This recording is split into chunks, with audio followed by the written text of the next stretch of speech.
ठीक है। Chapter start किया था 10वां बायोकेमिस्ट्री, जैव रसायन।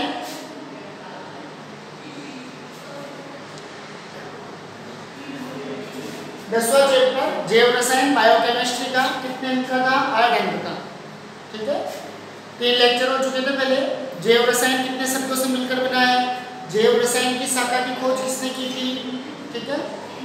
फिर कार्बोहाइड्रेट को दे दिया था, 3 प्रकार के थे, मोनोसेकेराइड, ओलिगोसेकेराइड और पॉलीसेकेराइड।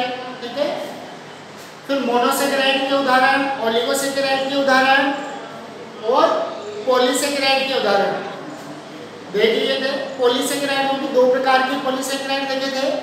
सरल पॉलीसेकेराइड, ठीक है, स्टार्च, सेलुलोज, ग्लाइकोजन, ठीक है, और एक जटिल पॉलीसेकेराइड, पैक्टिन, लिग्निन। ठीक है। ये सारी चीजें क्लियर थी पहले। फिर बात करते थे देखो प्रोटीन की, प्रोटीन और एमिनो अम्ल। प्रोटीन की बात कर रहे थे तो प्रोटीन का निर्माण किससे होता है? एमिनो अम्लों से। ठीक है। प्रोटीन तो क्या है? बहुलक है। ठीक है। प्रोटीन का निर्माण किससे होगा? एमिनो अम्लों से। जब 100 या 100 से अधिक एमिनो अम्ल आपस में जुड़ेंगे, ठीक है, 100 या 100 से अधिक एमिनो अम्ल जब आपस में जुड़ेंगे तो किसका निर्माण करेंगे? प्रोटीन का। तो एमिनो अम्ल तो क्या है? एकलक इकाई, और प्रोटीन क्या है? बहुलक। जब 100 या 100 से अधिक एमिनो अम्ल जुड़ेंगे तब किसका निर्माण करेंगे? वो प्रोटीन का। यानी प्रोटीन तो क्या हो गए? बहुलक है। ठीक है। प्रोटीन तो क्या हो गए? बहुलक है, जबकि एमिनो अम्ल क्या है? एकलक है। ठीक है। तो बात करेंगे एमिनो अम्लों की। एमिनो अम्ल की परिभाषा क्या होगी? एमिनो अम्ल किसे कहेंगे? ठीक है। तो वे कार्बनिक यौगिक जिनके अणुओं में, ठीक है, वे कार्बनिक यौगिक जिनके अणुओं में कौन सा समूह उपस्थित हो? NH2 एमिनो समूह, और कौन सा समूह उपस्थित हो? COOH। तो वे कार्बनिक यौगिक जिनके अणुओं में एक तो कौन सा समूह? NH2 एमिनो समूह, ठीक है, और एक कौन सा समूह? कार्बोक्सिलिक समूह, COOH समूह। ठीक है। तो वे कार्बनिक यौगिक जिनके अणुओं में एक तो NH2 एमिनो समूह और एक COOH यानी कार्बोक्सिलिक समूह उपस्थित हो, क्या कहलाते हैं? एमिनो अम्ल। क्या कहलाएंगे? एमिनो अम्ल कहलाते हैं। ठीक है। फिर बात करें एमिनो अम्ल के नामकरण की। एमिनो अम्लों का नामकरण कैसे किया जाए? कौन से नाम मान्य है? नाम पद्धति पढ़ी थी 11th में। ठीक है। सामान्य नाम पद्धति, व्युत्पन्न नाम पद्धति और IUPAC। ठीक है। सामान्य के लिए बात कर रहे थे, सामान्य या रूढ़ नाम पद्धति। तो सामान्य पद्धति में क्या कहा था कि यौगिकों को जो नाम दिया गया है वो किस आधार पर दिया गया है? यौगिक का प्राप्ति, ठीक है, स्रोत क्या है, ठीक है, यौगिक के गुण कैसे हैं, उन्हीं के आधार पर उनको क्या दे दिया था? नाम दे दिया था, सामान्य नाम या रूढ़ नाम। तो एमिनो यौगिक किस नाम से जाने जाते हैं? रूढ़ नाम से, सामान्य नाम से। यानी इनका प्राप्ति स्रोत क्या है? प्राप्ति स्रोत कहाँ से प्राप्त हो रहे हैं? ठीक है, उनके गुण कैसे हैं, उसी के आधार पर उनको क्या दिया जाएगा? नाम दिया जाएगा, रूढ़ नाम, सामान्य नाम। और सामान्य नाम ही क्या है? प्रचलित है। तो रूढ़ नाम से जाना जाएगा जो उसके गुण या किसको दर्शाएंगे? प्राप्ति को। एमिनो अम्लों के जो सामान्य नाम है या जो रूढ़ नाम है वो किसको दर्शा रहे हैं? एमिनो अम्ल के गुणों को या एमिनो अम्ल की प्राप्ति को, कि एमिनो अम्ल कहाँ से प्राप्त किए जा रहे हैं। ठीक है। तो एमिनो अम्ल की परिभाषा क्लियर है। वे कार्बनिक यौगिक जिनमें कौन सा समूह हो? NH2 और COOH क्या कहलाएंगे? एमिनो अम्ल। ठीक है। क्या कहलाएंगे? एमिनो अम्ल कहलाते हैं। एमिनो अम्ल को किस नाम से जाना जाता है? रूढ़ नाम से, सामान्य नाम से। ठीक है। जो इनके गुण या किसको दर्शाएंगे? प्राप्ति को। ठीक है। जैसे बात करें एग्जांपल्स देखते हैं, देखो NH2 CH2 COOH, NH2 CH2 COOH, इसका आईयूपीएसी नाम क्या है? 2 एमिनो एथेनोइक अम्ल। आईयूपीएसी नाम क्या है इसका? 2 एमिनो एथेनोइक अम्ल। लेकिन सामान्य नाम क्या है? ग्लाइसिन। इसका जो सामान्य नाम है, रूट नाम है, वो क्या है? ग्लाइसिन। क्यों? क्योंकि ये स्वाद में कैसा होता है? मीठा होता है। ठीक है, एमिनो अम्ल था NH2CH2COOH। ठीक है, NH2CH2COOH। आईयूपीएसी नेम पे क्या हो गया? 2 एमिनो एथेनोइक अम्ल। लेकिन एमिनो अम्ल कौन से नाम से जाने जाएंगे? सामान्य नाम से। तो क्या नाम देंगे इसको? ग्लाइसिन। क्यों? क्योंकि स्वाद में कैसा है? मीठा है। ठीक है, स्वाद में कैसा है? मीठा है। ठीक है, तो एमिनो अम्लों की परिभाषा। ठीक है, और क्या हो गया? नामकरण। नामकरण में कौन से नाम यूज में लिए जाएंगे? रूट नाम, जो इनके सामान्य नाम है। ठीक है, वो यूज में लिए जाएंगे। जैसे 2 एमिनो एथेनोइक अम्ल का सामान्य नाम क्या हो गया? ग्लाइसिन। ठीक है, फिर इनके नाम को कैसे लिखा जाए? इनका एमिनो अम्लों का संकेत क्या हो? ठीक है, तो एमिनो अम्लों को सामान्यतः कितने अक्षर के द्वारा? 3 अक्षर के द्वारा। ठीक है, एमिनो अम्लों को जो संकेत लिखा जाएगा एमिनो अम्लों का, कितने अक्षर का होगा? 3 अक्षर का। ठीक है, या कभी कभी कितने अक्षर का हो सकता है? 1 अक्षर का भी हो सकता है। एमिनो अम्लों का जो नामकरण किया जाएगा, जो नाम लिखा जाएगा, ठीक है, जो संकेत लिखेंगे, वो संकेत कितने अक्षर का होगा? 3 अक्षर का। या कभी कभी कितने अक्षर का भी हो सकता है? 1 अक्षर का। जैसे उदाहरण देते हैं, ग्लाइसिन है। ठीक है, ग्लाइसिन के लिए क्या यूज में लेंगे? संकेत 3 अक्षर का GLY।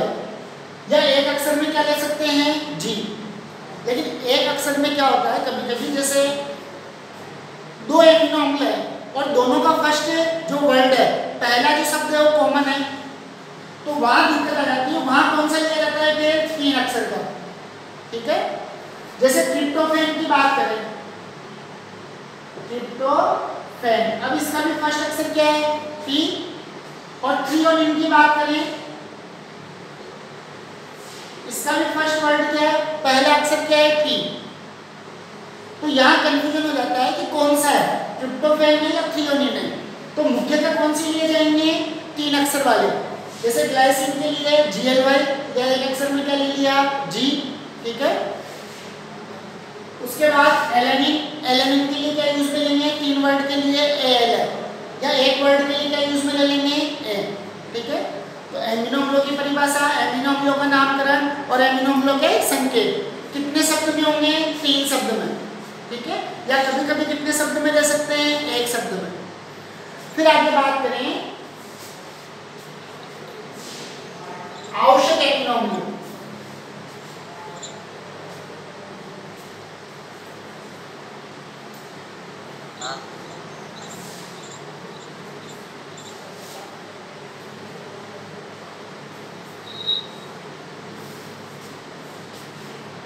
फिर बात करें एमिनो अम्लों के प्रकार की। ठीक है, तो यहां संश्लेषण के आधार पर, संश्लेषण के आधार पर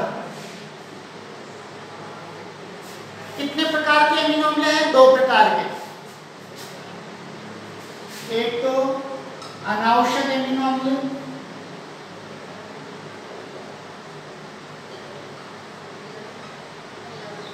और एक आवश्यक एमिनो अम्ल।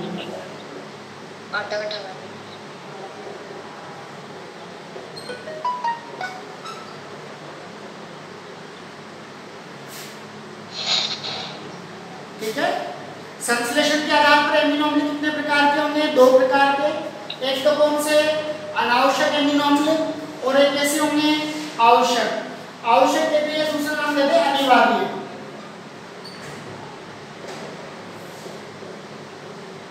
आवश्यक एमिनो अम्ल क्या नाम दे दिया? अनिवार्य एमिनो अम्ल।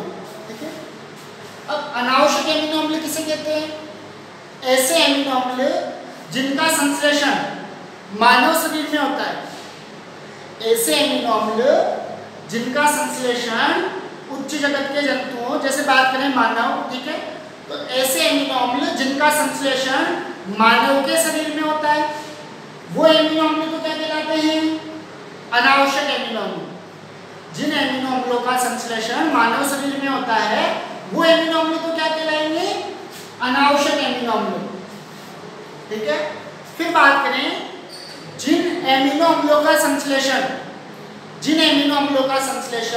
हमारे शरीर में नहीं होता, मानव शरीर में नहीं होता, वो क्या कहलाते हैं? आवश्यक अमीनो अम्ल या अनिवार्य अमीनो अम्ल। ऐसे अमीनो अम्ल जिनका संश्लेषण मानव शरीर में नहीं होता क्या कहलाते हैं? आवश्यक अमीनो अम्ल। आवश्यक अमीनो अम्लों की संख्या की बात करें तो 10 अमीनो अम्ल ऐसे हैं जिनका संश्लेषण हमारे शरीर में नहीं होता।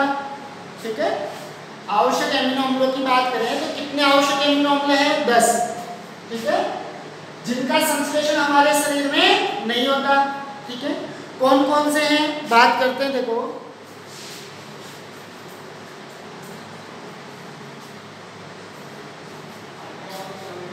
क्लियर है दोनों की परिभाषा? संश्लेषण के आधार पर अमीनो अम्ल कितने प्रकार के? 2 प्रकार के, अनावश्यक अमीनो अम्ल और आवश्यक अमीनो अम्ल। अनावश्यक अमीनो अम्ल जिनका संश्लेषण हमारे शरीर में नहीं होता, मानव शरीर में नहीं होता, अनावश्यक अमीनो अम्ल। ठीक है, आवश्यक वाले, अनावश्यक की बात कर रहे हैं तो ऐसे अमीनो अम्ल जिनका संश्लेषण हमारे शरीर में होता है क्या है? अनावश्यक। और ऐसे अमीनो अम्ल जिनका संश्लेषण हमारे शरीर में नहीं होता क्या कहलाते हैं? आवश्यक अमीनो अम्ल। कितने हैं संख्या में आवश्यक अमीनो अम्ल? 10 है। अब आवश्यक अमीनो अम्ल का संश्लेषण हमारे शरीर में नहीं हो रहा, यानी इन आवश्यक अमीनो अम्लों को किसके द्वारा ग्रहण करेंगे? भोजन के द्वारा। ठीक है, आवश्यक अमीनो अम्ल हैं हमारे शरीर में संश्लेषित नहीं हो रहे, हमारे शरीर में निर्माण नहीं हो रहा, तो इनको किसके द्वारा लिया जाएगा? फिर भोजन के द्वारा, ताकि हमारे शरीर में इन अमीनो अम्लों की कमी ना हो। अमीनो अम्लों की कमी से बचने के लिए, आवश्यक अमीनो अम्लों की कमी से बचने के लिए क्या किया जाएगा? इनको किसके द्वारा लेंगे हम? भोजन के द्वारा। ठीक है, आवश्यक अमीनो अम्ल कितने हैं? 10। कौन कौन से? ये लिखते देखो,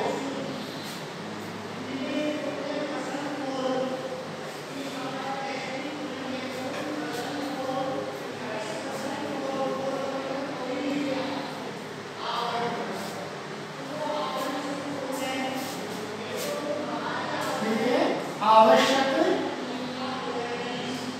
या कह सकते हैं अनिवार्य अमीनो अम्ल।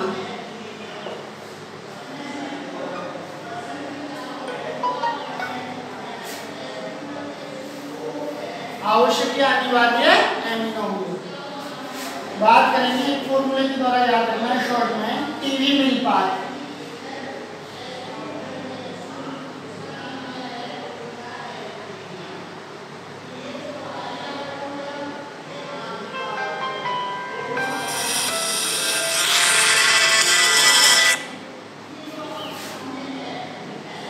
किसके द्वारा याद रखेंगे? टीवी मिलपात के द्वारा। ठीक है, कौन से शॉर्ट ट्रिक से याद रख सकते हैं? टीवी मिलपात के द्वारा। 10 वर्ड है। देखो, प्रत्येक अमीनो अम्ल का कौन सा अक्षर यूज में लिया है? कौन सा वर्ड यूज में लिया है? First word. ठीक है, कौन सा वर्ड यूज में लिया है? फर्स्ट वर्ड यूज में लिया है। टीवी मिलपात की बात करें, यदि इनके नाम लिखें, टी से क्या हो जाएगा? ट्रिप्टोफैन।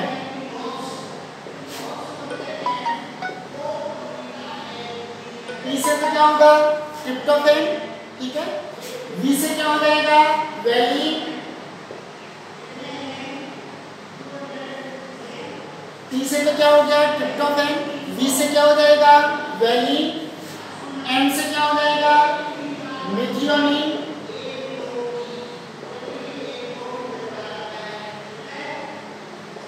ठीक है, टी से ट्रिप्टोफैन, वी से वैलिन, एम से क्या हो गया? मेथियोनिन या मेथियोनिन।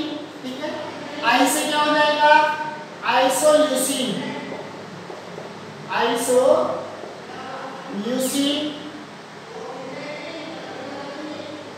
आई से क्या हो गया आइसोल्यूसिन, एल से क्या होगा ल्यूसिन, एक एल और है डबल एल है, एक एल से तो क्या हो गया ल्यूसिन, एक एल से क्या हो जाएगा लाइसिन,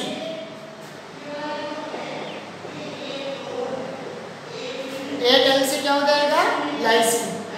तो टी से तो ट्रिप्टोफैन, वी से वैलिन, ठीक है, एम से क्या हो गया मिथियोनिन, ठीक है, आई से क्या हो गया आइसोल्यूसिन, ठीक है, एल से क्या हो गया ल्यूसिन, एक और एल से क्या हो जाएगा लाइसिन। 6 अमीनो अम्ल हो गए। 4 की और बात करते हैं, पी, ठीक है, पी से क्या हो जाएगा फेनिल एलानिन, पी से क्या हो जाएगा फेनिल एलानिन, ठीक है। फिर बात करें पी के बाद ए से क्या हो जाएगा आर्जिनिन, ए से क्या हो जाएगा आर्जिनिन। फिर बात करें टी से क्या हो जाएगा थ्रियोनिन,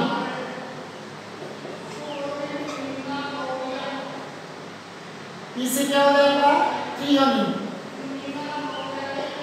एक और बचता है लास्ट में एच, एच से हिस्टिडीन,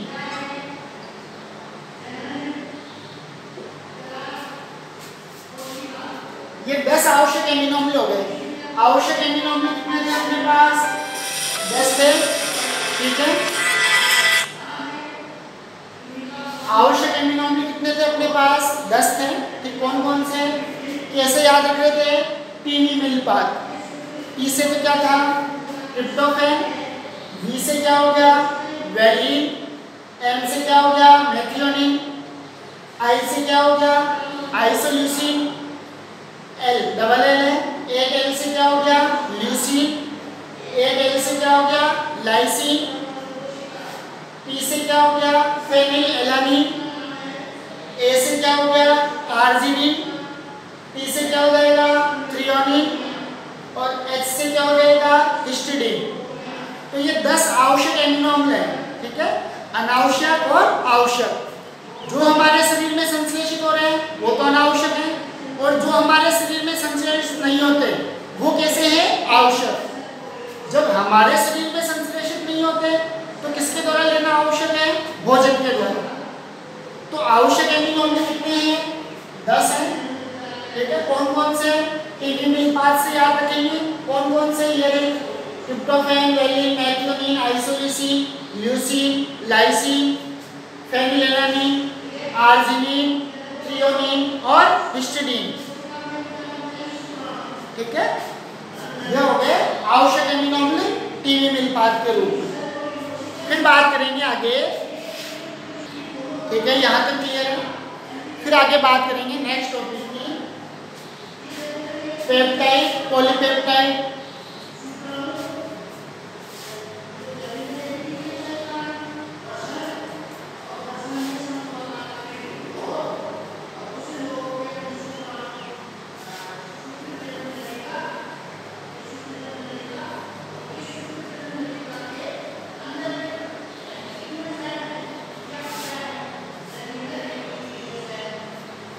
एमिनो अम्ल है, ठीक है।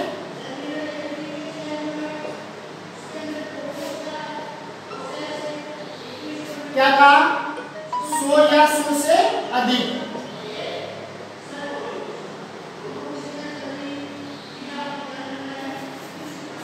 क्या कहा था प्रोटीन के लिए 100 या 100 से अधिक एमिनो अम्ल, 100 या 100 से अधिक एमिनो अम्ल मिलेंगे तब किसका निर्माण करेंगे वो प्रोटीन का, किसका निर्माण करेंगे प्रोटीन का।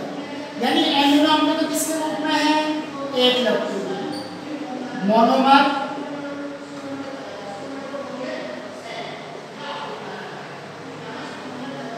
ठीक है। जबकि प्रोटीन किसके रूप में है बहुलक के रूप, यानी पॉलीमर के रूप, ठीक है। कि जब 100 या 100 से अधिक एमिनो अम्ल जब 100 या 100 से अधिक एमिनो अम्ल आपस में जुड़ेंगे, ठीक है, तब किसका निर्माण करेंगे? प्रोटीन का। ठीक है, एमिनो अम्ल तो क्या हो गए? एकलक, मोनोमर है, ठीक है, जबकि प्रोटीन क्या हो गए? बहुलक, क्या है? पॉलीमर। ठीक है, अब एमिनो अम्ल, दो एमिनो अम्ल है, दो एमिनो अम्ल के बीच में क्रिया होगी। एमिनो अम्ल का सामान्य सूत्र क्या हो सकता है? सामान्य सूत्र की बात करें तो सामान्य सूत्र क्या होगा? RCH COOH NH2। एमिनो अम्ल का सामान्य सूत्र क्या होगा? RCH NH2 COOH। अब प्रत्येक एमिनो अम्ल में R का मान क्या होगा? अलग अलग होगा। हो सकता है किसी में H जुड़ जाए R की जगह, किसी में CH3 जुड़ जाए, किसी में NH2 जुड़ जाए, COOH जुड़ जाए। तो प्रत्येक एमिनो अम्ल में, ठीक है, प्रत्येक एमिनो अम्ल में R का मान क्या होगा? अलग अलग होगा। तो एमिनो अम्ल के सामान्य सूत्र की बात कर रहे हैं तो RCH NH2 COOH, ये एमिनो अम्ल का क्या है? सामान्य सूत्र। किसी भी एमिनो अम्ल की बात करें, प्रत्येक एमिनो अम्ल के लिए R का मान कैसा होगा? भिन्न भिन्न होगा। प्रत्येक एमिनो अम्ल के लिए R का मान कैसा होगा? डिफरेंट होगा, अलग अलग होगा। ठीक है, तो जब 100 या 100 से अधिक एमिनो अम्ल मिलेंगे तब किसका निर्माण करेंगे? प्रोटीन का। ठीक है, यानी एमिनो अम्ल तो क्या है? मोनोमर, एकलक है, और प्रोटीन क्या हो गए? बहुलक, पॉलीमर हो गए। कैसे निर्मित हो रहा है? अब दो एमिनो अम्ल जुड़ते हैं, तो दो एमिनो अम्ल जुड़ेंगे, एक जल का अणु क्या करेंगे? बाहर निकालेंगे, और दोनों आपस में जुड़ेंगे। तो दो एमिनो अम्ल जिस बंध के द्वारा जुड़ते हैं वो बंध क्या कहलाता है? पेप्टाइड बंध। वो बंध क्या कहलाएगा? पेप्टाइड बंध कहलाता है। जिस बंध के द्वारा दो एमिनो अम्ल जुड़ते हैं वो बंध क्या कहलाता है? पेप्टाइड बंध। दो एमिनो अम्ल जुड़ रहे हैं तो डाइपेप्टाइड, तीन जुड़ेंगे तो ट्राइपेप्टाइड, चार जुड़ेंगे तो टेट्रापेप्टाइड, और जब 10 या 10 से अधिक एमिनो अम्ल जुड़ते हैं तब क्या कहलाता है? वो पॉलीपेप्टाइड। पॉलीपेप्टाइड क्या कहलाएगा? पॉलीपेप्टाइड। देखते हैं कैसे।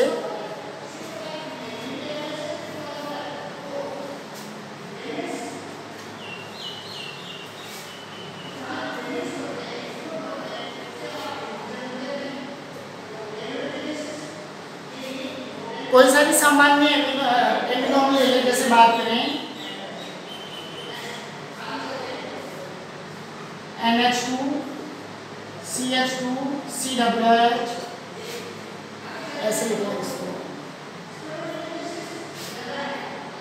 COOH,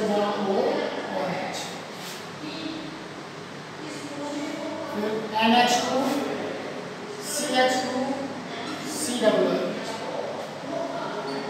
कितने एमिनो अम्ल हैं? दो।